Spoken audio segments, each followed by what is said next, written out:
J'avais des difficultés à financer moi-même mon permis de conduire.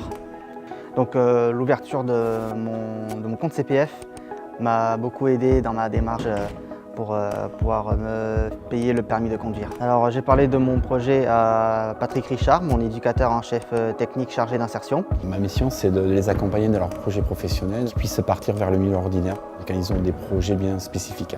On les accompagne, que ce soit Jonathan ou Julien, on va se rencontrer, on essaye de suivre vraiment leurs projets, de voir où ils en sont, les difficultés qu'ils rencontrent. En fait, ma motivation, c'est que je n'ai pas le permis, donc je suis dépendant des autres. Toujours faire du covoiturage, toujours prendre les bus. Avoir leur permis de conduire est très important pour l'autonomie de la personne. Autant Julien que Jonathan ont des projets professionnels sur du long terme à être dans le milieu ordinaire.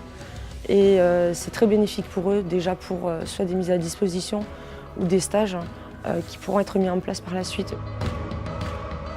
Quand ils viennent dans mon bureau pour mettre en place cette formation, on avait d'abord ouvert le compte personnel de formation. On les engage aussi dans la démarche pour mettre en place, d'aller voir eux-mêmes l'organisme et de récolter un devis.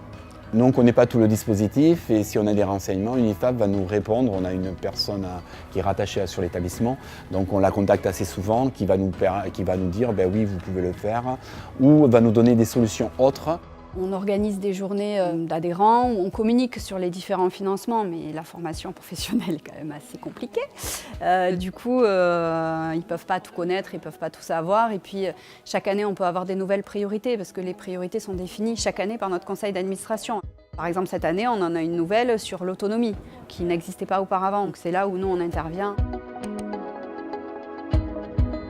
Nous avons une offre de services spécifiques pour les ESAT puisque ce ne sont pas les mêmes besoins ni les mêmes enjeux et ni le même public.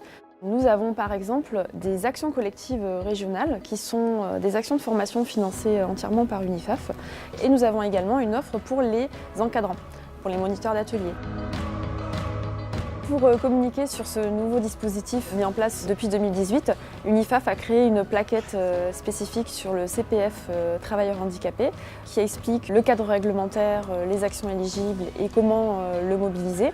UNIFAP a également créé une vidéo explicative du CPF à destination des travailleurs handicapés. Déjà, je suis très reconnaissant auprès d'UNIFAP pour le financement de mon permis et j'espère très franchement que je l'aurai le plus vite possible. Grâce à UNIFAP et au CPF, ma vie peut changer, je pourrai aller faire les courses, je pourrai évoluer au sein de l'entreprise et je ne serai plus dépendant des autres.